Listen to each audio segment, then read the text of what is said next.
jërë ngeen jëf mbokk yi ñu am mbégte niñ koy defee saa su ne dégtal leen seen émission autour du micro te nag am naa mbégte ñaari yoon dégtal leen émission bi dalal fii kenn koo xam ne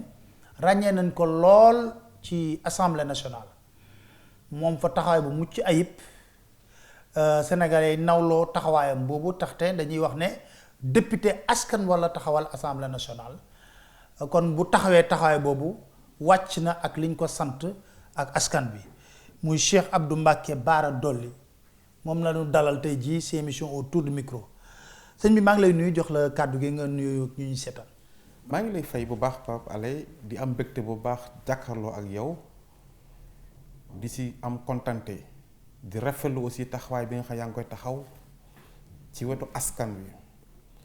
ñun ñu taxaw ci wetu askan wi nekk assemblée nationale kon maa ngi nuyu képp koo xam yaa ngi ñu seetaan ci émission bu am solo bi ci site bu am solo bi muy Dakar Matin ñu fas yéene càmbar jàngat waxtaane li nga xamante ne mooy situation bi askan war nañ koo dégg te xam ko muy réew mi ak bitim réew. jërëjëf Cheikh Abdou Mbacké Bara Dolly may wax am na ñetti xew-xew ci xew demoon ngeen Bignona d'abord lan la ñu war a mën a njëkk a jàngat ci demu Bignona bi. waaw li ñu si war a mën a njëkk a jàngat rek mooy da di bis boo xamante ni bis bu am solo la woon ndax xam nga événement mars bi mu passé ñu rey ci fukki doomu aadama ak ñett ñi nga xamante ni tey ñoo yore woon benn mouvement MDD organisé journée de prière dajee ko ñi nga xamante ni mooy Bignona des régions de Casamance bi nga xamante li ñu rey ci ay doom moo ëpp lu ñu rey ci ñi faatu muy ñeent doomu aadama rey na ko ak Bignona bu ñu organisé lu toll noonu nag ñu wàcc fa alxuraan jàng fa xasaay war a ñaanal ñooñu ñu éviter ñu ñoo taxoon tey njii ñu ànd ak ñi nga xamante ne ñooy mouvement bi ak Ousmane Sonko ak opposition bi dem fekki journée de prière boobu pour wan askan wi ak parents yi wan ni chaque jour ñu ngi seen côté fàttewuñu leen loolu moo war a suñu dem Bignona di jàngat aussi ci loolu pour askan wi xam ni fàttewuñu ñi faatu fàttewuñu ñi am ay blessures fàttewuñu aussi tamit ñi nga xam ñoo ne ci kaso yi ndax nit bu fekkee dafay xeex démocratie nga ànd ak moom ci loolu ba tax mu wàcc ci liggéey martyr la te dama yaakaar sacrifice bi sacrifice seen bi waruñu ko caaxaane waruñu xam lu mu doon loolu moo tax ñu def délégation ñun ñëpp ñu àndandoo autour de démocratie pour dem jëmmali bis boobu nga xamante ni fas yéene at mu jot ñu def ko ci benn région loolu moo warloon suñu dem à Bignona. mais ci loolu dafa mel ni mbir yi ñi faatu c'est vrai yéen a ngi leen di rendre hommage mais est-ce que waruñu woon parce que maa ngi dégg ne nguuru Macky Sall yóbbu nañ ko ci CPI pour ñu def enquête est-ce que jotoon ñu am benn commission d'enquête fii ci Sénégal parce que fukki bakkan ak ñeent ñoo rot du caaxaan. xam nga loolu mooy li ma waxoon ci tàmbali bi ku ne xam na ni benn bakkan doomu aadama rek bu faatu tey wàcc nañ sax président de la République ñu rey fukki nit ak ñett. ñu ko war a leeral nguur gi di ko tuumaal opposition bi nga xamante ni ak ay nit yoo xam ne amuñu arme amuñu ngàndaay ku ne xam ne dañ doon def manifestation pacifique loo xam ne constitution moo leen ko may ñu rey ñooñu ba pare bëgg a teg seen tànk ci dossier bi loolu moo waral suñu taxawaay ñu ni dañuy jël yëf yi jébbal ko cour pénal international te loolu ñi ngi ci commission d'enquête boobu ku ne xam na ni opposition mën na wax mën a jël ay avocat mën a défendre mais lu bëgg a leer loo xamante ni dafa war a leer te nguur gi nga xamante ni moo ko war a leeral nangu ko leeral ndax ku rey ay nit ba pare ñu ne yow yaa rey ay nit nga bëgg koo ci keneen koo xamante ne yorul arme génnul fenn yaakaar naa loolu pour mu leer. rax dal ñoom yoroon nañ sax ay nervi ñoom ñooy ñi nga xamante ni mooy fi nga ko war a leer la te am si yaakaar mooy justice internationale bi nga xamante ni ñoom chaque jour am na ay loi ak ay rectification yoo xam ne ñun rectifié nañ ko ak ñoom ban xam ne lépp lu ñu jël décision. dafay gën a kawe ñun suñu décision justice ak suñu constitution ndax ñun ñoo ko wote assemblée nationale mooy képp koo xamante ne ni tey bokk nga ci benn kuréel au niveau international au niveau CEDEAO lu mën doon ñoom bu ñu xasee jël décision boobu noonu mooy gën a kawe yow sa décision bi nga xam moom la justice jël loolu moo tax ñu am yaakaar foofu ba jël mbir mi yóbbu ko foofu te ku ne xam na ni ñoom yor nañ ay nervi yoo xam ne gis nañ leen ni ñu yor ay yet yor ay fital yor ay jaasi mais jàpp naa réew si réew mu normal tey loolu wut am te nekkoon ci wetu police bi kan moo la yilif ministre de l'intérieur kan moo ko yilif président de la république loolu dama jàpp ni ñun ñëpp war nañ si def ay jàngat ba nga xamante ni lii passé na mais du ñu ko fàtte mais am na yeneen ñetti événement yu war a ñëw. ban ak ban ak ban. benn bi élection locale. mars janvier 2022. élection législative 2022 élection présidentielle 2024. loolu ñun ñi nga xamante ni tey jii ñun ñoo war a fexe Macky Sall jóge fii ci réew mi ñu am majorité ñun ñoo war a jël suñuy matuwaay bu ñu Macky Sall mënta aar mi nga xamante ni mooy suñu constitution bi nga xam ñoo ko woteel jox ko alal suñu réew jox ko suñu sëkk ak suñu wér-gu-yaram mais ñun war nañoo jël suñu propre responsable kenn ku nekk yor ay nit yoo xam ne ñoo ànd yow ku la bëgg a faat nga faat ko. waaw parce que man loolu laa doon wax est-ce que seen bakkan nekkul ci xottu gerte parce que bu ñu gisee ne nervi yi dañ def ñaawteef police mi ngi seen wet barki Demba Ndiaye gi Marius Sagna bañ koy attaqué Malicounda tamit yaa ngi gis gendarmerie yaa ngi taxaw di seetaan. waaw mais moo lay wax ne la réew mi amul lan lu fu normal ndax bu fekkente ni tey jii nervi yi ñu ngi dox police nekk seen kanam mais police dafa am ñu leen yilif ay politiciens la loolu moo taxoon sax jamono yi la si ginnaaw nga dégg assemblée ma ni normal lu tut tey. ki jiite armée bi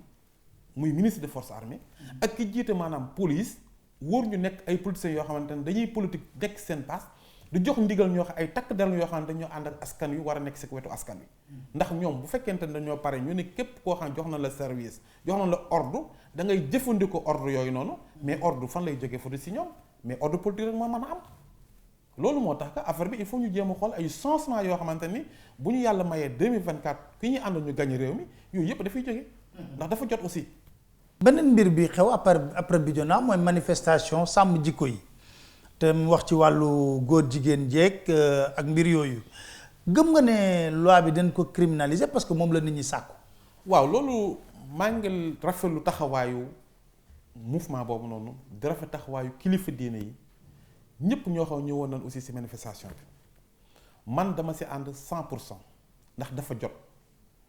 loolu ni ñu defee criminalisation ci le viol noonu lañu war defee criminalisation ci la ngóor jigéen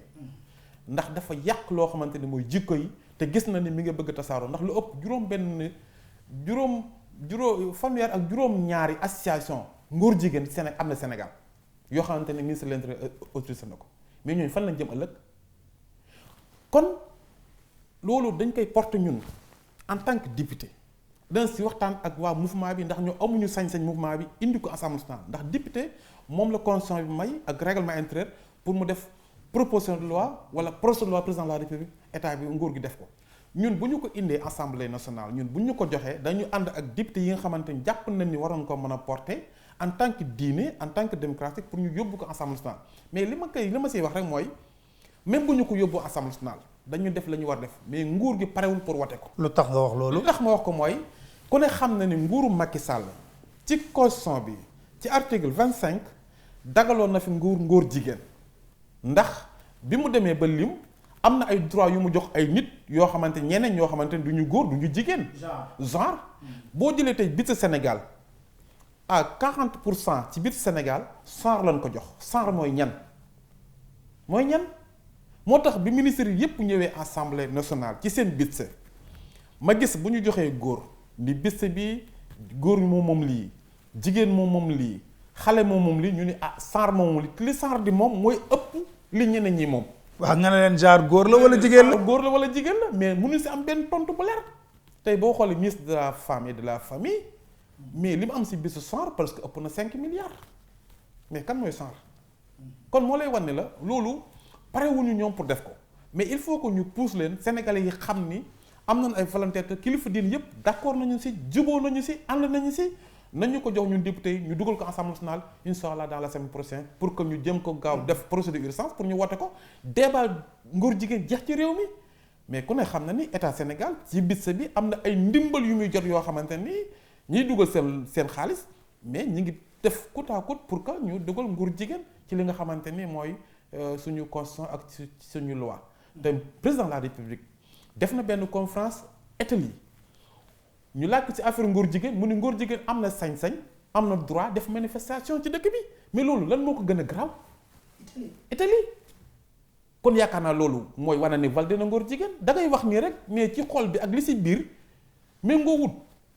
loolu nga gëm na Macky Sall sañ na loolu ci réew mi mais Macky Sall lu mu sañut amul ndax lu ko neex lay def ci réew mi defe na ne réew moom bàyyam moo ko moom wala yaayam moo ko moom te xamul ni ay kilifa diin ñoo liggéey li ñuy liggéey réew mi ànd ak ñoom ay citoyens liggéey ko ci démocratie ak dal ak gëm seen bopp ak ay valeur ba ak si fii nii mais loolu nag yaakaar naa ni ñun waruñoo toog ba ak si fii mel noonu Macky Sall ba ñu ko yàqal kooku du ko seetaan tey du ko seetaan ëllëg.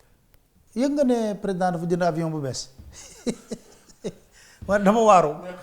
dama ko dama leen cuq rek ñu te xam nga loolu moo di ak yabaate. Macky Sall dafa yëpp askan wi mais dafa yëpp sénégalais yi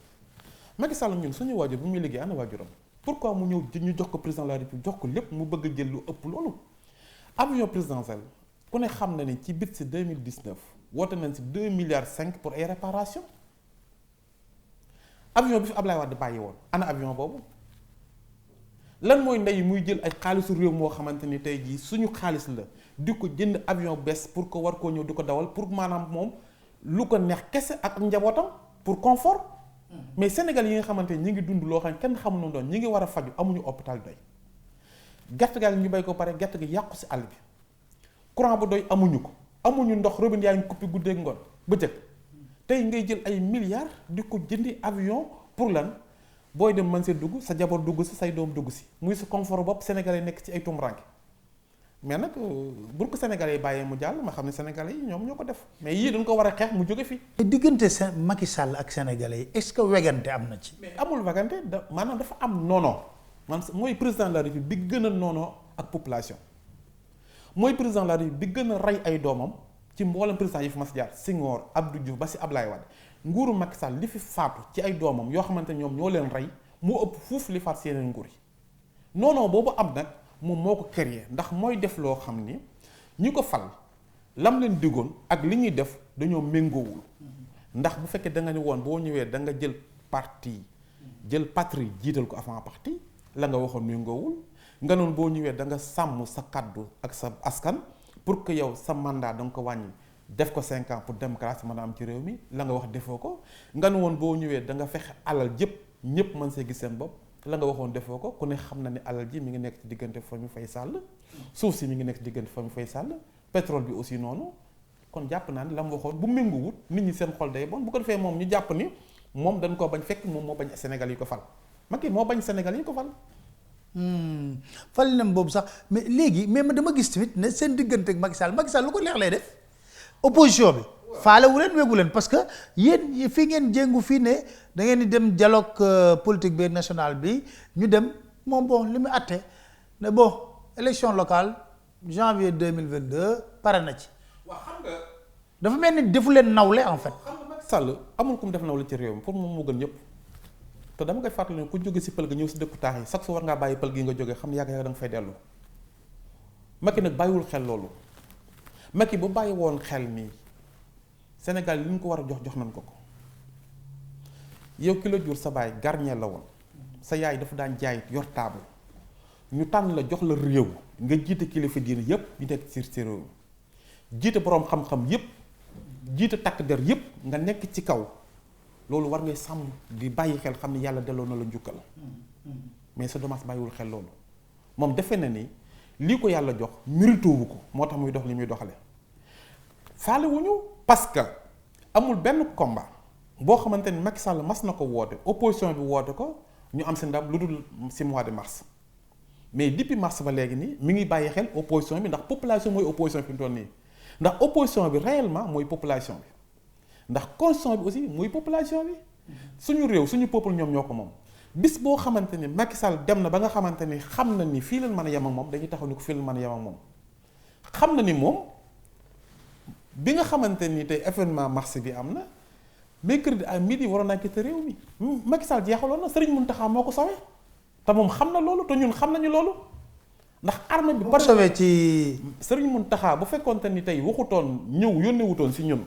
ni nañu bàyyi manifestation bu ñu defee manifestation samedi dimanche dem lundi ba mardi mercredi nguuram day jeex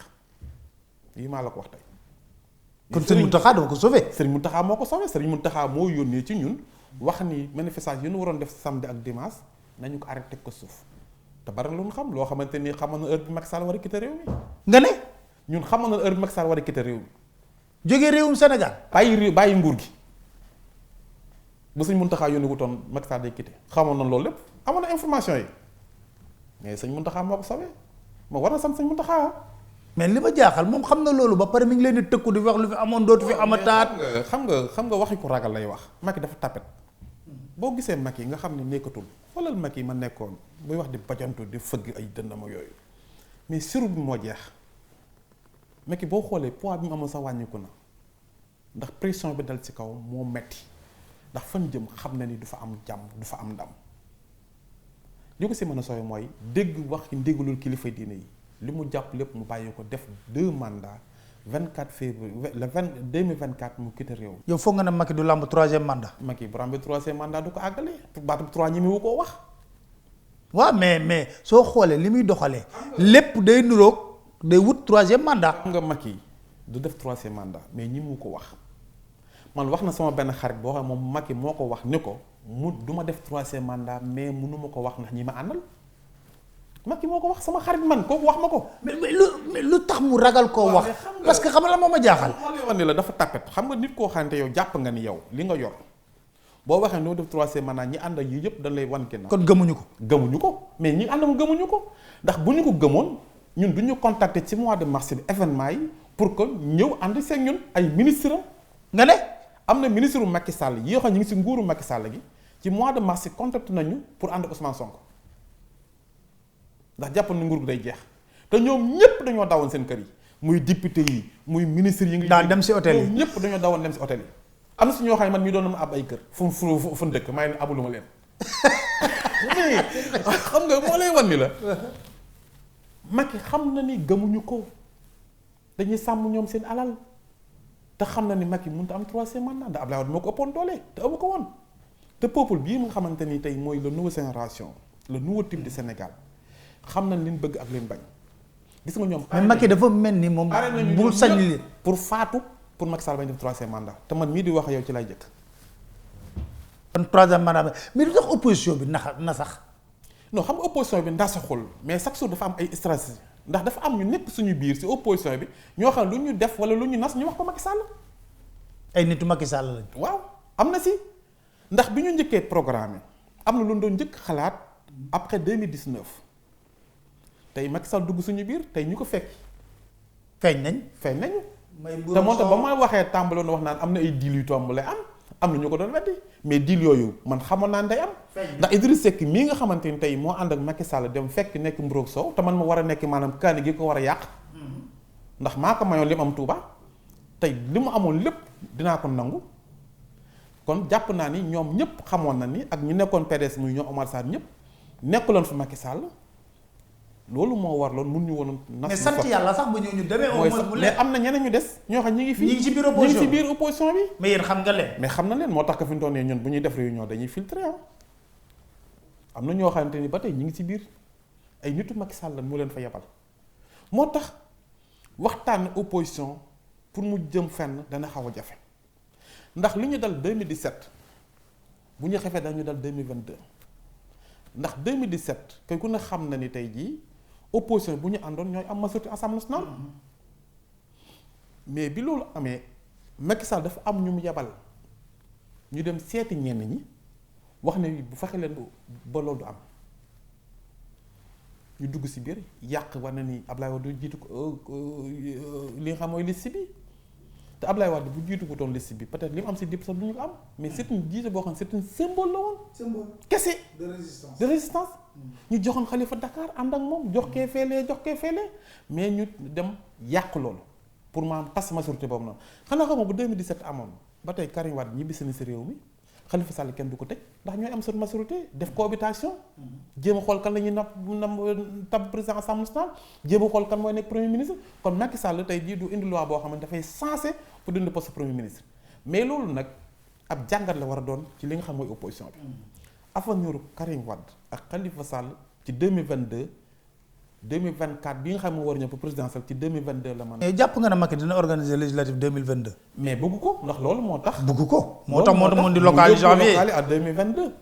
ndax ñun bi ñuy def amendement bi may def. bu ko deful loolu lañ ko mënal. mais xam nga bi may def amendement à 2000 pour élection ñu def ko 2021 du question date mais c'est une question principe ndax xamoon na ni benn at Macky Sall pour mu bëggee maanaam tuxal élection 2022 daf koy fexe ba yóbbu ko ci benn année bi. te loolu mu bëgg a def am na opposition yu ci ànd une opposition yoo xam am ne na opposition yoo xam ne d'accord nañ si Macky Sall tuxal élection yi législative 2022 lii maa la koy wax mais loolu ñun duñ ko seetaan wax naa ak ñi ma war a waxal bu fekkente ñoo ñëpp d'accord nañu man ci parti laa nekk. président Pape Diop mooy sama kilifa mooy leaderu parti bi la bokk gis-gis mais bu ñu d'accord ñun ñëpp bu ñu demee ba mu bëgg ko yokk ñu démissionné ba pare wax suñ suppléants yi bu kenn ñëw mais est-ce que ñun bu ñu ko defee tey suppléants yooyu noonu danañu bañ a ñëw. te ku ne xam na ni constitution bi dafa am lu mu tëgg muy 165 députés 165 députés yi bu fekkee matul mais assemblée nationale obligatoire ñu def élection mais am na loo xam ne daloo na si histoire diggante bi Abdoulaye Wade yokk Talla Sylla bu ñu démissionné mais suppléant am dafa ñëw continuer tey jii même ñun bu ñu démissionné amul leen benn garantie ne suppléant yi voilà ñu dañuy ñëwal du ñëw ndax ñun mën nañu ko ndax population mais est-ce que ñu ne suñu ginnaaw nekk ay suppléant li ñu war a jaral population ñu jaral na leen ko je crois que non moo tax bi ma si consulté ak Ousmane Sonko sax wax naa nañ si mu ne moom pare na sax moom pour suba mu àgg démissionné ma ne ko même boo démissionné ku topp si yow bu fekkente ni yilifuloo ko mais day ñëw kon jàpp na il faut que loolu tamit ñu xoolaat ko ñun daal li ñu bëgg. xool ngeen xool ak am benn stratégie. population bi ànd ak ñu ñëpp ñu tëgg élection yi 2022 pour ñu sensé li nga xam mooy assemblée nationale mën a def réforme avant 2024 mën a amnistier ñi nga xam mooy Khalifa ak Karim Wade jox nit ñi seen droit civique ak civil pour que ñu mën a def élection yoo xam yu transparente la yoo xam ne Macky Sall du si bokk. pour ñu am dëkk bu normal quoi. pour ñu am dëkk bu normal bu ko defee nag léegi affaire élection après 2024 ñu bañ ko waxati. fichier électoral bi loo leen ci gis. ma lu garaaw ngi noonu. dafa am fichier bi dafa am ay sàcc ak ay luubal yu garaaw yu nekkoon ci biir. xanaa xamoo tey jii ñoom dañoo planifié seen résultat ñin waroon jox ay carte d'identité ñëpp dañ leen a jox defaral leen dem yóbbu leen ko mais ñi nga xam dañoo waroon a am ay carte d'identité normal te war a wote ba tey 45 milliards la ñu def ci Big Togo ci affaire carte d'identité yi ba tey jot ñu carte d'identité yi mais c'est très grave te boo waxee tey ñu ne voilà carte d'identité nit ñee ko jël si wut mais yow nit koo xam da ngay ñëw jël sa carte ñu ne sa carte d'identité nekku fi. muy wër ko war a jëlee fan nga koy dem war a ji. maanaam muy wër ba sonn ba bëgg a def même boo ñëwee comme Touba rek bi nga xam ne demee ba nga xam ne xam na ni Touba duñ koy ñàkk. dañoo toj bureau de vote yi. toj bureau de vote yi. Aliou Ngouille Ndiaye moo ko def te mi ngi ni tey ñu dàq ko Aliou Ngouille Ndiaye moo yàq électoral Touba moom moo jël maanaam ay saam la tuxal fii lii ñu doon wote fee mu duñ leen man mi nga xam daa doon wat sa xayar mu yóbbu ma maanaam daaru mën naan mais yooyu yëpp ngir lan ngir taayaloo askan wi te ku ne xam nañu Touba dañoo am pëstef ak cawarte pour maanaam dem wote ji ndax ñoom dañoo xam fi leen Macky Sall teg ñu teg ko fa mooy def leen a bañ ñu bañ ko mu jeex Sénégal yi ñoo war a am flow boobu noonu mel ni Touba roy si waa Touba benn dëkk murit bu Macky Sall di gagné amul ndax xam na ni fàllu seen kilifa diine yi fàllu wax nga teg loolu te pourtant moom dégg naa neexoon nag trop sëñ Mountakha de. neexoo gi nii si kaw la dem na fàllu sëñ Mountakha di faale wu ko bu ko faale woon lu ko sëñ Mountakha waxoon avant ñii di faat du ko def jàmm ji sëñ Mountakha waxoon woo ko téléphone wax ak moom avant événement bi ñëw Macky Sall ba ñu def loolu ba ñuy faatu tey jii mu doog a tàmbali def loolu noonu te ba pay ji ko sëñ boo waxoon ni ko génneel nit ñi jàppoon génnewu leen kooku dafa teg fenn sëñ Mountakha ñun xam na ni dafay négocier di maslaa ni mais faalu suñu kilifa diine ñun boo faalee suñu kilifa dafa am loolu xam nga nekk si kaw nii bokkul ak leen si xol yi xam nañu Macky Sall bu baax a baax man mii wax ak yow bi mu nekk premier ministre xamantoon na am na ay relation mais dafa falu sensé faaletul kenn benn kilifa la am ci Sénégal. muy kan Macron. ci réew mi ci àddina bi Macron quoi. Macron bu dee Sénégal jabaram mooy kilifa amul beneen. soxla bare. kese moom kese lay déglu. ñaari kilifa la moo tax am na un jour Macky bi ma mareem ne ma Macky il faut nga wax mu fi nga dajee moom wala du reer mais dafa tiit mu ni wax ko ko. ngeen la Almadi. nga ne ko 3h. daf la woo mareem ne ma mais il faut nga wax ma fan nga dajee moom wala du reer. mën na ko non xam naa dajuma moom fenn fu aay quoi mais xam naa rek moo lay wan ni la moom dafa tapet mais surtout jabañ ndax jabañ nag wax dëgg yàlla daf ko xam aussi dafa mooy moom faible sam na aussi dafa ko xam. dafa fu ko kepp daal. waaw mais léegi dañuy wax Touba demoon na Touba fan yi waaw da nga dégg laa nga ne lan la fa wuti woon xam nga ko. xam nga non am na sax lu ñu si xam mooy bon dafa tiit si ñaari côté mooy xam na ni fii nga xamante ni mooy. fi ñu jëm mooy jéem a def criminalisation de loi homosexuelle bi mooy bëgg na dem pour leeral sëñ bi wax kilifa diine yi ndax ñu jógee Touba ñëw na seet ci sëñ Babacar te tamit dana dem Daaka dana dem kas si cardinal bi yooyu yëpp dafay wan kilifa yi ni leen li ñuy wax ni dañuy yàq sama der may doom mais loolu li ko gën a dëgg li ko gën a mën a waxe wane mooy dafa waroon def déclaration wala président groupe parlementaire wax ni loi boobu ñoom ñuy wax ñun yàkkamte nañ ko nan ko porté ban xam ni lii Macky Sall ak nguur gi bëgguñu maanaam li am ci réew mi mais c'est dommage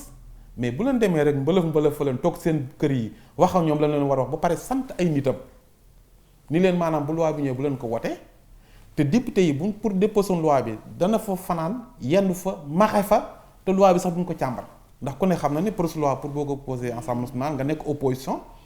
benn bu mas jàll Assemblée nationale ñu posé ko assemblée amul même ñun bu ñu defee ay question orale question écrite de question électorale sax gouvernement bi du ñu tontu kon moo lay wan ne la ñun amul benn enquête parlementaire lu dul benn yoon depuis 2017 ba tey moo mas a am assemblée muy affaire 94 milliards mais yeneen enquête yi fi def muy hôpital Touba beeg ak li nga xam moom la ñuy sax-saxe suñu littoral bi ak suuf si yi nga xam moom la ñuy jaay fii si Almadi nga xamante ni kenn xamul nu ñuy saax-saaxe yooyu yépp demande nañ si ay commission d'enquête ak ay leeral mais mujjul fenn kon moo lay wan ne la ñoom mi ngi dem si ñoom mais gëmu leen faalewu leen tegu leen fenn dafay dem rek pour que mbubboo waxtaan te kilifa boo ko respecté nan nga koy mën a seete 23h minuit. bu nekkee ne sëñ bee ko jox heure boobu nag. xam nga sëñ bi jox ko heure dafa bëggoon rek ñëw heure boo xamante ni kenn du yëg ni ma nga ñëw te xam nga Macky Sall comme ni ma faral wax rek comme bu ñëwee Touba kenn du ko teeru gàcce la fay jëlee mu ñu heure boo xamante ni kenn du ko gis. ñëpp tëdd na loolu si jublu de mais julli wusi ay sëñ bee ko jox ndax daana fu ñu heure yoo xamante ni bu ñëwee alxames julli ajjuma mais population Touba ñoo safoowul ñoo faalewul Macky Sall ndax lu mu leen ma safa defu ko ba pare faalewul seen kilifa. mais fa la toll si chantier Touba yi. chantier yoo xam dégg naa nga ne lépp luñ arrêté ba pare rey na fa ay sax ay nit am na sax ñoo xam ne faat nañu ci chantier Touba yi ci koo xamante ni benn paa bu doon dem di julli ji ñu gas foofu ay pax paa bi daanu ci biir chantier bi faatu hôpital bi li mu ci waxoon ba fi may wax ak yow France daal ko dem ndax ku ne xam ne waxoon na mois de mars bi passé dañu inauguré hôpital bi 2016 kay la ko waxoon. voilà mais ba fi may wax ak yow hôpital bi kenn inauguré ko ñaareel bi mooy assainissement Touba joxoon na si ay engagement ba tey fi may wax ak yow dara leen si defut boo jëlee tey bassin rotation yi mu defoon muy deuxième bi nekk maanaam pouf di bassin boo xamante ni da nga fekk fu mu doon mbaag kàmb gu doon tibb suuf nga xamante ni moo doon tibb suuf si di ko indi Touba ñuy tabax ak yooyu ñu jox waa ji marché bi mu dem miire foofu noonu ñu indi benn maanaam conduite bu ñu dugg fa bu wàccee ndox ma day màbbu miir bi te ku ne xam ne bassin dañ koy liggéey def si ay xeer pour ndox mën a téye ndox mi ngir te ndox moomu noonu ñu koy mën jël di ko roose ay tool mais loolu lépp dara amu si boo jëlee tey ji li nga xam mooy deuxième corniche bi ñu duggoon sëriñ bi ñu ko dinaa ko def deux fois assainissement éclairage la mu waxoon amul benn va lu ko def te fi may wax a yow sax lan fa def mu tuggul sax 500 millions amul assainissement amul éclairage te benn va la te demul fenn ñu gas ko bàyyi ko noonu ña fa doon liggéey ñenn ñi bàyyi nañu ndax fay ñu leen lam digge woon 2019 ba mu ñëwee Touba loolu moom xalaatuñu dana ko def ndax ñaari at a ngi nii jubu ko mooy bi mu ñëwee Touba waxoon nañ sëriñ bi dinaa fi def aéroport waxoon na ko sëriñ bi waxoon nañ dinaa fi def maanaam benn pôle boo xamante ni industriel la ci entrée Mbàkke bi fi may wax teggoon xeer yi. fi mu waxoon na lay def derrière yooyu. waaw kon ma lay wax ni la loolu lépp ay digg la ak ay wax yoo xamante ni dara lu mu si respecté amul moo tax tamit Touba am taxawaay ak matuwaay ak jumtukaay yoo xamante ni bu élection amee ñu wan ko ginnaaw mel na moom seul moo mas a nekk président de la République bu fallo ba bëgg a folli ko te mos a gagné Touba Macky Sall war naa xoolaat boppam. waaw mosu fa gagné Touba ah. Touba lan moo waral loolu parce que ñu nekk Touba. dañoo taalibe dañ ñoo xam wala. digganteem ak waa Touba daf ko ñëw toog yàq ko benn mu ni sëriñ sëpp ay citoyen ordinaire la te ku ne xam na ni kilifa di. citoyen ordinaire moom doo ko seeti 23h ngir mu recevoir la. xam na ni peuple sëriñ si am na fu leen yàlla teg. absolument laa ilaaha. mais fa ko yàlla teg tegoo ko fa nga bëgg koo jàmmale da ngay wan que ne yow da ngaa weddi waxe yàlla. ñaareel bi nga tàmbali rek képp koo xamante ni amoon cër ci Touba nga xamante ni cër la woon boo xamante ni dañ la ko joxoon ngir li nga doon muy say passeport ñu nangu ko xalifa général de Baye Fall bii ñu nangu otoom jàpp ay seexu Serigne Saliou muy sëñ Béthio c'est la première fois ñu tëj ko si kaso bi jàpp benn doomu sëñ Maam Thierno boo xam ne dafa defoon soog tëj ko si kaso bi jàpp doomu sëñ Mourtala bu doon dawal oto fii ñu tëj ko ci kaso bi Thiès ba pare nag di wax ay wax yoo xamante ni ak ñi ànd ak yow si Touba di saaga kilifa diine yi nga leen di promettre di leen di yokku mais kooku jàpp na ni bu nit ñi amee xel dañ naan lii muy def yaa koy def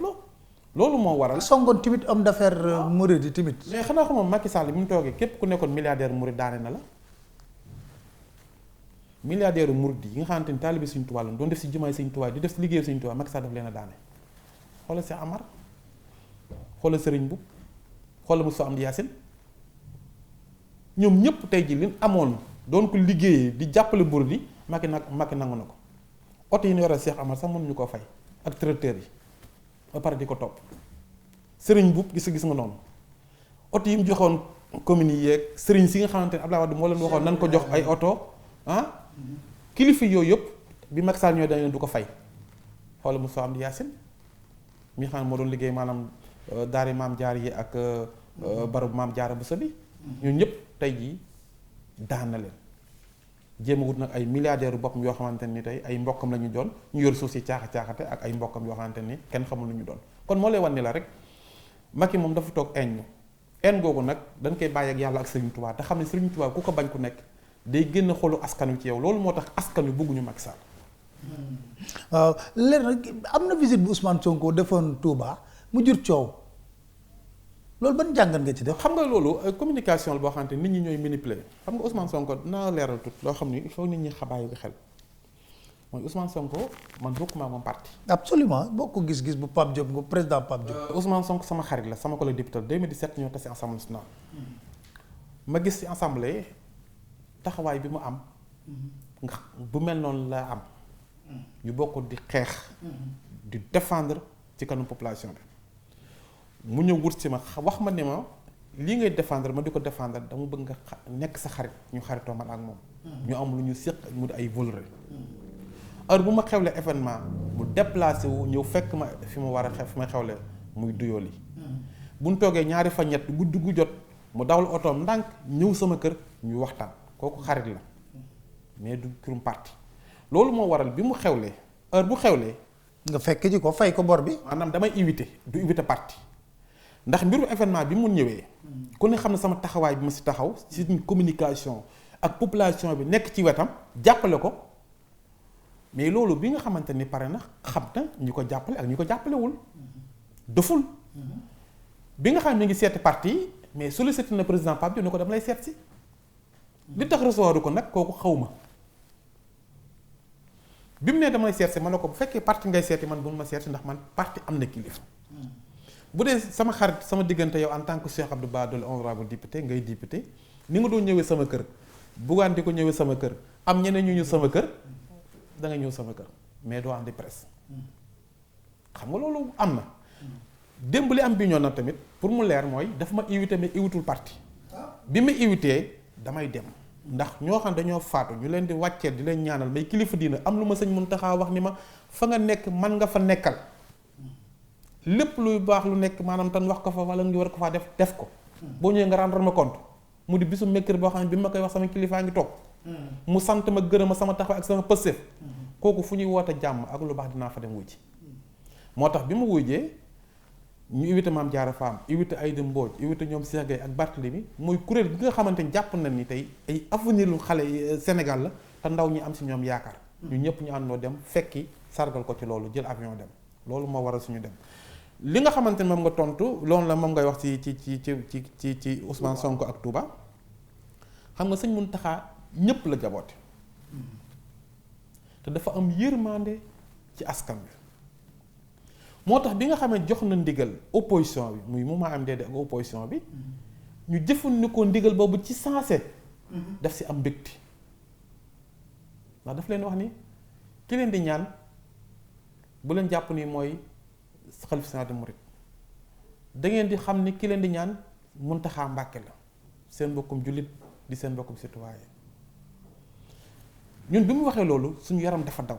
ndax sëñ Touba ci réew warul ñaan bu wootoo ñu dem wuy ji ko automatiquement fan ko waxee fa lañ arrêté affaire bi ma def ay communiqué ci rajo yi presse bi def appel waaye ni li sëriñ Touba wax moom la ñuy def ñu def loolu kon bu noppee Ousmane Deme di ko delloo njukkal ak di ko sant ko gërëm ci ñaan yi ak jàpp ak taxawaay bi sëriñ bi di ko laabi biir ci li nga xamante mooy xam-xam mais li mu wax ñépp ko moom te man damaa di kasi jiitu mooy Macky Sall comme Macky Sall ni ko foon loolu moo tax mu doon wax loolu pour Macky dégg loolu wax ji Macky Sall moom wax jooju noonu ndax ñi faatu ci nguuru Macky Sall te mooy responsable kon jàpp naa ne loolu lépp ay manipulation am na si ñu bëgg a yàq daram bëgg koo yóbbu foo xamante ni àggu fa mais Serigne Mountakha li Serigne Sall waxoon ni bu fekkente ni mënuloo bu la waxalee benn nga dem weddi ko nga maanu bañ a wax bañ a tontu mooy diggante kon nga xam ne sëñ bi du nekk di wedde kawe muy nekk di indi ay. amul jot boobu sax amul jot boobu noonu. kon lan koy waxal lépp kon nga xam ne ni Serigne bi ban ko tàmbalee waxal rek mosoo tax mu taxaw di wedd wala yooyu kon la mu wax concerné wul sax Ousmane mais Macky Sall lay concerné te la mu wax ak moom Macky Sall média du ko génne te wér na ma ni. wax na ko ci ab mbir moomu Macky Sall tamit wax na ko ci mbirum loi bi nga xam moom la gars yi bëgg indi Assemblée nationale pour dalal xelam yu demee noonu mais li gën a dalal xel daal mooy wax sëriñ bi daal loi boobu noonu man nii di sa doom di sa taalibe bu ma ko joxee dinaa ko porter ànd ko ñi ma ko war a àndal déposé ko si table Assemblée nationale ba xam ne daan ko wote wala duñ ko wote. local yi noo leen ci fas yéene demee parce que am na lu ñu wax ne dañuy tànn maire wala président conseil départemental directement. waaw xam nga loolu te loolu projet la bu war nar dem assemblée nationale foog nga ne Macky ñëw ci ànd. dafa am lu mu waxoon loo xam ni il faut que mu nit ñi di ko bàyyi xel. ngeen xam ni Macky Sall mi ngi seqal du nit lu mu wax mën na see génn ni mu génne woon ci mandat bi dinaa ko def 5 ans def ko 7 ans na mu waxoon ni du ma fal ay nit ci lu du seen xam-xam. la ma waxoon nii dinaa jiital maanaam réew mi. avant parti te loolu lépp mu génn si noonu la mën a génn ci lii mu waxoon ni bu ngeen dajoo yéen ñëpp lu ngeen tënk loolu la ñuy appliqué ndax Macky Sall jox na ndigal ci lu wér député yi nekk Assemblée nationale wax ni ñoom bu ñu indee projet de loi bi nga xamante dañuy wax ne léegi maire dañ koy tànn mu jiite liste majorité bi bu gañee ñu xam ne kii mooy maire. ñu tànn conseil département mu jiite liste majorité ñu xam ne bu gañee kii mooy président conseil département. wax na ay député ne bu nga ñëwee na ngeen def amendement pour ngeen lànk loolu ndax loolu arrangé wu ma. Macky Sall jox na ndigal ay député. kon yéen li ngeen xam nga la mu waxoon kon ma ngi ca parce que waxoon na lépp luñ juboo woon. loolu laa lay wax ni la sàmmul kàddoom te lu mu wax gëmu ko tey tamit faalewul opposition bi yëgul askan wi dafay layaami ci kaw ci suuf gi muy ruube. Macky Sall dafa wax ay député am ni leen man maa waxoon ni lu ñu juboo dinaa ci d'accord naa ci kaw mais bu ñëwee assemblée na benn député ci sama majorité jóg def amendement contre loi boobu noonu bu ko defee ñu ne assemblée nationale am na sañ-sañu def amendement ndax séparation de pouvoir Macky Sall joxe na ndigal boobu kon bu ëllëgee bu ñu sensé loolu ni léegi nañu bàyyi suffrage bi mu continuer na mu continuer woon ndax loolu moo leen arrangé ndax dëkk boo dem bu nekk tey la fa nekk ci pouvoir nekk di xëccoo dafa bari buñ si jëlee kenn ni kooku la ñuy tànn si ñëpp dañuy def sanction. moo tax mu bëgg bàyyi ñëpp boo leen ci benn liste bu paree mu tànn kenn mu nekk maire Macky Sall loolu la bëgg mais c'est très grave c'est république te fi ñu toll nii suba am na réunion assemblée boo xamante ni ci mbirum projet de loi yi nga xamante moom la war a indi assemblée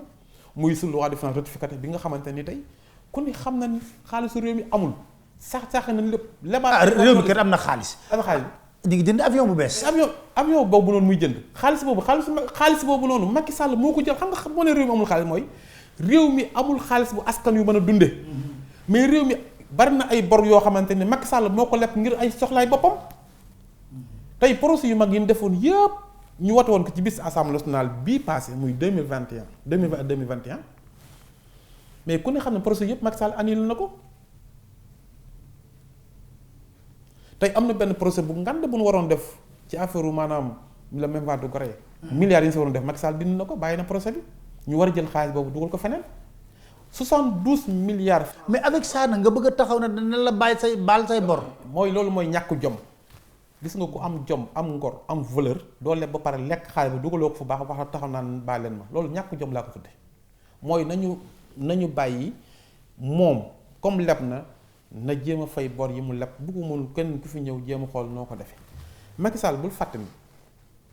li Ablaye Wade bàyyi woon toll na yokkaat na si 500 milliards francs CFA yoo xam ne augmentation bor la te man li ma gën a jaaxal Pape Alé mooy si mbirum Covid bi nii ku ne xam na ni 1000 milliards yi ñu joxoon Macky Sall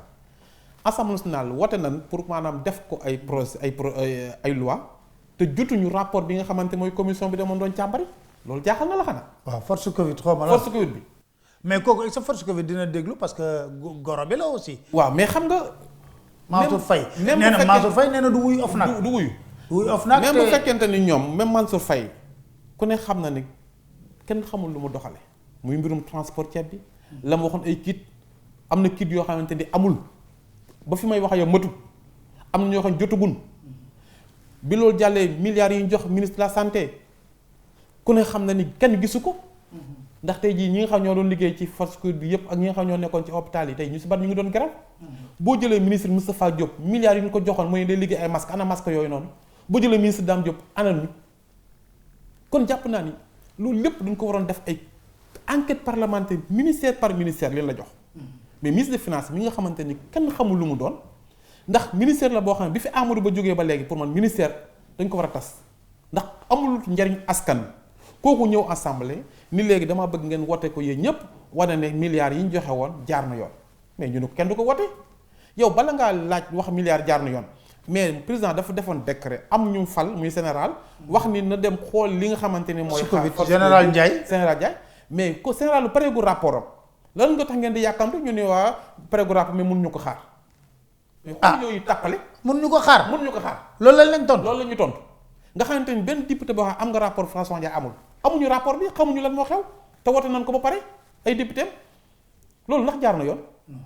kon maanaam nga xam ni tey réew mi dafa am problème dafa taggatémbe loolu moo tax fu ñu toll nii fii ak fukki fan ak juróom dañu indi une loi de finances rectificative assemblée nationale boo xam ne dañuy sensé waat budget Sénégal ndax lan engagé woon mënuñu ko ndax tëli yi ñu waxoon dañ koy tabax mënuñu ko tabax lan waxoon dañ koy defar ci ay hôpital ay infrastructures mënuñu ko def ndax amuñu xaalis bi ndax 75 milliards war nañ ko génnewaat yoo xamante ni pour jënd ko ay ñàkk la nee nañ te bokkutoon ci budget bi 25 milliards francs CFA yoo xam ne aussi war nañ ko génne bokkul ak 150 milliards yi nga xam ne nee na moom la war a jox xale yi ci budget 2021 te loolu lépp bokkutoon kon loolu moo tax ñu war a tëggaat ñoom ñu war a indiwaat loi de finance bi mais bu loi de finance ñëwee dinaa leen xaar assemblée ndax gis nga dafa am loo xamante ni sénégalais war nañ koo xam ndax mënuma nangu benn histoire ne fi boo benn kuréel boo xamante ni mooy Pastef laa ko tuddee Pastef institut Pastef boo xamante ni chaque jour dana am 25 millions francs CFA ndax 630 personnes man bi may dem Umra maa ngi nekk 632 personnes laa nekk. la test kenn ku nekk di fay maanaam 40 000 ça fait 25 milliards et 700 par jour xool na at mi bi mu defee at meeg léegi 9 milliards et quelque encaisse nañ ko xaalis fu mu dugg waruñu ko leeral loolu moo tax test yooyu noonu population bi ñiy voyage yi homme d'affaires yi agence yi ñoom ñëpp fi mu fay na si ñoom kenn mënut temati ndax mënuloo yow booy dem une semaine nga def test booy ñëw def test muy 80 boo xam dafa yokk waat ci séjour kon jàpp naa il faut que ñoom ñu jéem a xoolaat nan la ñuy taxawee nan la ñuy jàppale nan la ñuy amee yërmande ci askan wi mais nguur gi ñëwul pour yërëm askan mais dafa ñëw pour doggali askan wi ndax ñi ki ko jiitee ak ñi nekk si nguur gi ñoom ñëpp kenn amul si yërmande askan wi kenn bëggu ci réew mi seen intérêt bopp ak seen intérêt moo tax ñu ne fi. dëgg la Cheikh kaddu gu mujj la lay doon. émission bi waaw dafa neex. dafa neex dafa neex. teel na jeex. ah mat na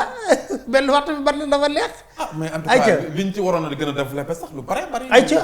lan nga bëggoon a waxaat foofu. mais li mu bëggoon a wax dafa bari gis nga Pape réew mi dañ ko war a nëppal. ndëpp.